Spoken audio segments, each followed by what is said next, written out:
gâte, permettez l'expression, que je lui dois la soumission. Mais c'est parce que Dieu veut que je sois soumise que je dois la soumission à mon homme, peu importe sa taille, peu importe sa nature, peu importe ce qu'il est. Je te dois la soumission parce que c'est la volonté de Dieu. Amen, frère. Non, il n'y a pas facilement des amen. Donc ce n'est pas une affaire où je choisis des périodicités pour être soumise. Non. C'est comme même l'amour. Je ne choisis pas le moment pour aimer parce que c'est un commandement divin. Et justement, Maman Ashley a apostrophé cette question d'amour dans 1 Corinthiens chapitre 13. À partir du verset 1er, l'apôtre Paul en parle. Il dit même quand je ferai descendre du ciel les branches de feu, des palmes avec le feu, si je n'ai pas d'amour, ça ne sert absolument à rien. Il dit même quand je parlerai, si possible, le langage des anges, si je n'ai pas d'amour, ça ne sert absolument à rien. Alors combien parmi nous n'ont-ils pas jusqu'à ce jour exercé sans amour? Et la Bible dit c'est une cymbale. L'œuvre qu'on pose sans amour est comme une cymbale qui retentit. Ça signifie que c'est des gloires vaines que nous avons cherchées depuis longtemps parce qu'on a posé des actions sans amour, très souvent. Donc, frères et sœurs, la reconnaissance. La reconnaissance. J'ai vu ces lépreux que Jésus a guéri, un seul là est revenu. La reconnaissance. Et beaucoup disent, pour être reconnaissant, il faut justement peser les actions qu'on a posées en ma faveur. Non, la reconnaissance ne vient pas pour quantifier l'action qu'on a posée. Elle ne vient pas mettre sur une balance pour chercher le poids de l'action qu'on a posée envers nous, pour qu'on se manifeste, qu'on soit reconnaissant ou pas. Non, la reconnaissance est reconnaissance pour toutes les actions posées, peu importe leur nature. Du moment où elles nous ont favorisés, elles méritent justement d'être, n'est-ce pas, acclamées. Et puis, Maman Ashley, il n'y a pas de mal à être reconnaissant. Pourquoi avons-nous honte très souvent de venir par exemple sur les straps pour dire la chaussure que je porte, c'est la chaussure de ce quelqu'un me l'a achetée? Ça ne se fait pas. Les gens sont même honteux, ils ont honte de reconnaître ce que les autres ont fait pour eux-mêmes publiquement. En cachette, oui. Mais combien parmi nous peuvent dire ici, mais j'ai mangé hier parce que Maman Ashley m'en a donné. Ça ne passe plus. Ou que la veste que vous voyez, avec laquelle je suis, mais c'est Violette qui me l'a acheté. Non, vous avez vu ça, c'est pas facile. Parce que, mais en fait, il semble que l'esprit de reconnaissance disparaît. L'homme il aime l'ego. L'homme, le cœur de l'homme, la Bible dit, le cœur de l'homme est tortueux. L'homme est méchant. L'homme est mauvais. Il semble qu'être reconnaissant devient justement une activité très forte, comme demander pardon. Dire que je suis reconnaissant envers X soeur, X frère, ça pèse. Pourquoi ça pèse? C'est dur, il semble. Frères et sœurs, que Dieu nous aide. J'aimerais justement qu'on lise, je parlais d'un texte, 1 Samuel, 2 Samuel chapitre 15. Je vais finir par là.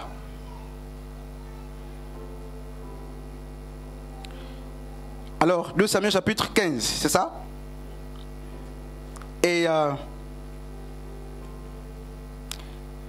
partir du verset 30 jusqu'à 37, si vous voulez. Il y a une chose justement que j'aimerais toucher en quelques secondes ou quelques minutes, je vais finir.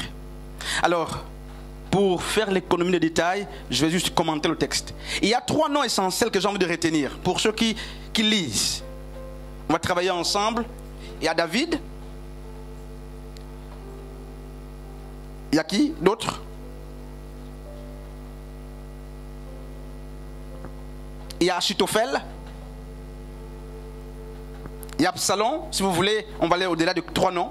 Donc je disais, il y a David. Il y a Achitophel. Il y a Absalom et Hushai. Il y a 4 personnes. Alors qu'est-ce qui se passe? Nous sommes dans une phase où le péché de David est en train de se manifester. Parce que Dieu avait promis à David qu'il devait, n'est-ce pas, renverser sa maison pour avoir pris la femme d'Uri et pour avoir tué Uri. Dieu avait promis à David qu'un désordre devait arriver dans sa maison. On a vu l'inceste, on a vu l'instabilité du royaume. Alors ici, il y a Absalom, un des fils de David, qui a comploté justement pour renverser ou détrôner le père. Et la Bible nous fait comprendre justement qu'il a gagné en popularité, Absalom. Et homme de Dieu, alors qu'il a gagné en popularité, il a réussi même à traîner avec lui plusieurs personnes qui étaient même du camp du roi David, parmi lesquelles apparaît justement Achitophel. J'aime ce nom depuis hier. Je ne sais pas si vous avez déjà lu cette histoire, maman Ashley, maman Astrid, pasteur Frédéric, maman Jessica, vous connaissez cette histoire? Achitophel était le maître de l'administration justement de David. C'était le sage, l'homme, semble-t-il, le plus avancé en sagesse. La Bible dit justement d'Achitophel que ses conseils étaient comme les conseils de Dieu. Et en fait, au lieu de prier très souvent, on allait demander à Achitophel des conseils. Et il gagnait justement en popularité à cause de son niveau justement de sagesse. Et que se passe-t-il? Absalom veut détrôner le père. Il a pu séduire Achitophel. Et qu'est-ce qui se passe? Alors, pour ceux qui ont lu ou qui sont en train de lire, quelle est l'attitude de David lorsqu'on lui dit Achitophel est du côté d'Absalom? Comment est-ce qu'il réagit?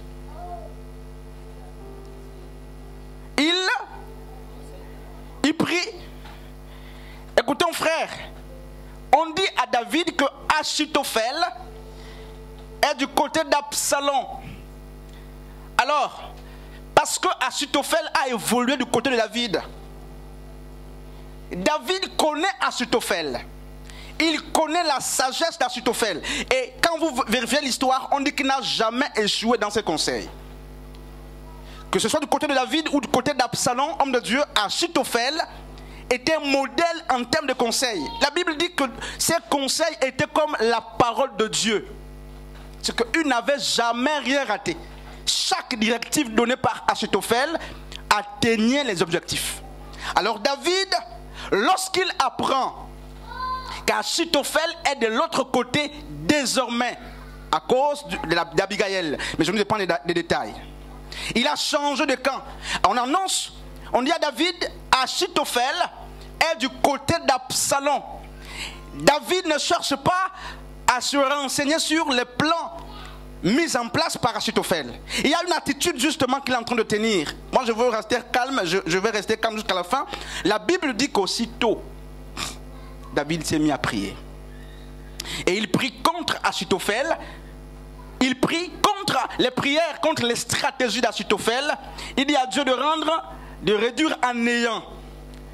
De réduire à néant ce dans quoi Achitophel a plus justement de renommée, ou du moins, si vous me permettez, Dieu est en train de dire, je sais qu'Achitophel est très poussé en sagesse, je sais qu'il est très sage, que ses stratégies aboutissent toujours, mais permet que pour même une fois, pour 7 fois, qu'il échoue dans ce qu'il sait faire le mieux. Mais en fait, Achitophel n'a jamais échoué. Et qu'est-ce qui se passe? Il se passe que justement, David savait que la planification d'Achitophel du côté d'Absalom devait le mettre en néant. David sait et il savait qu'Achitophel n'a jamais raté un seul conseil. Écoute frère, je vais d'abord m'arrêter par là. Achitophel c'est qui? Maman Ashley, maman Astrid, pasteur Frédéric, Shadrach, Achitophel, c'est un homme. Mais est-ce que quelqu'un peut l'identifier aujourd'hui dans sa propre vie? C'est une maladie incurable. Achitophel, c'est une chose évidente. On dit qu'en fait la frappe d'Achitophel était comme une arme de destruction massive. C'est un ennemi redoutable, connu même par le roi David. Il a craint Achitophel. Il avait peur d'Achitophel. Au point qu'il va dire à Doucha de se séparer de lui pour aller justement dans le camp d'Absalom. Comme un espion. Aller justement espionner ce que Absalom est en train de faire. Je suis en train de dire quoi? Mais je vais finir l'histoire. David tremble. Achitophel va donner une orientation sur Absalom. Et cette orientation devait marcher. Cette orientation devait renverser David. Alors qu'est-ce qui se passe? Dieu va permettre justement que Douchaï vienne pour la première fois. Le roi n'avait pas pour habitude d'écouter justement quelqu'un d'autre après que Achitophel ait parlé. Jamais.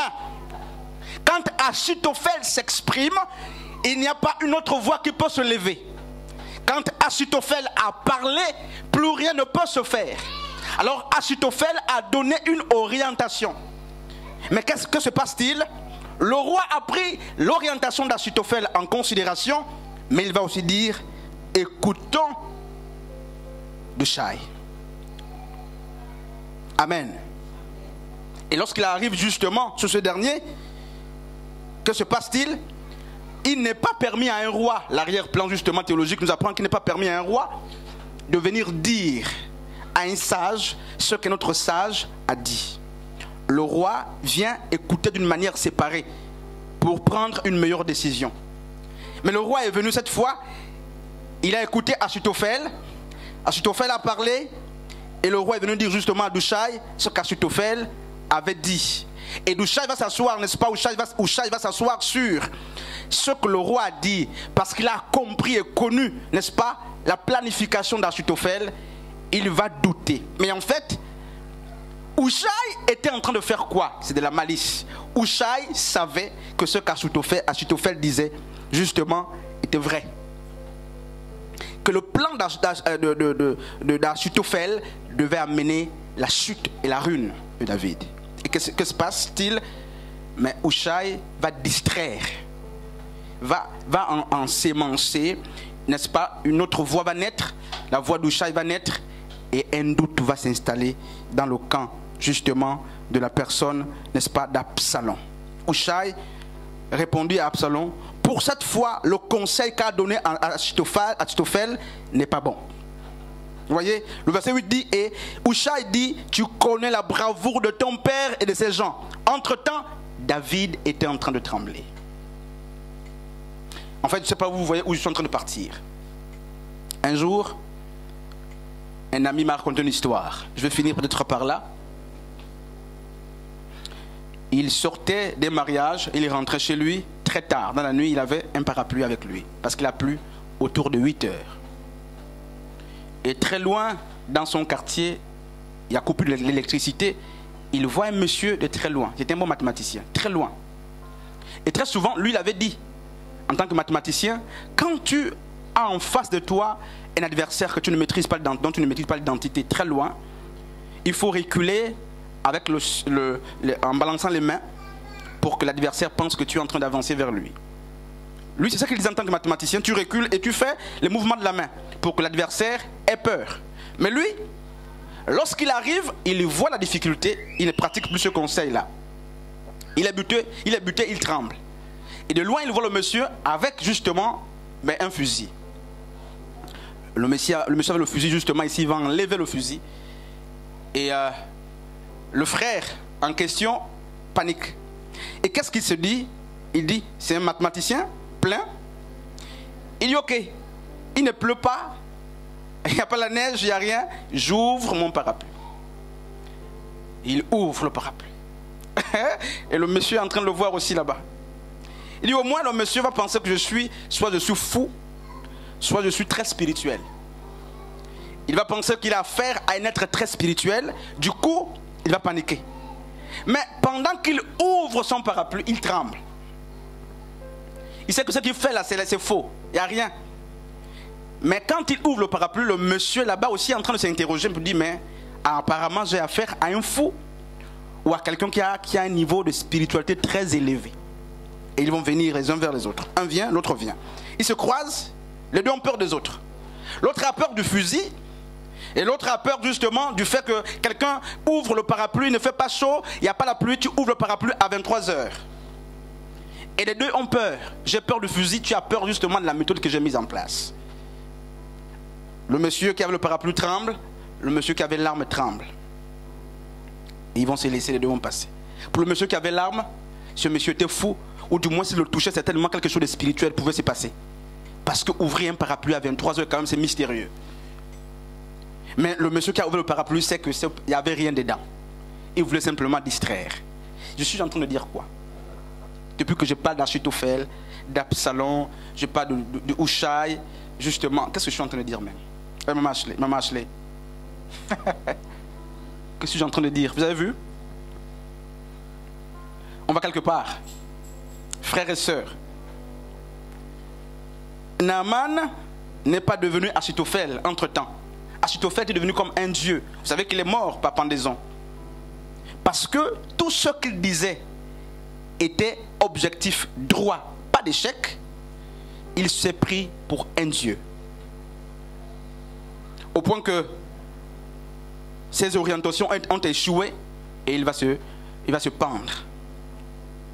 Frères et sœurs, hommes et femmes de Dieu, Naaman, malgré les victoires, n'est pas entre-temps devenu un dieu.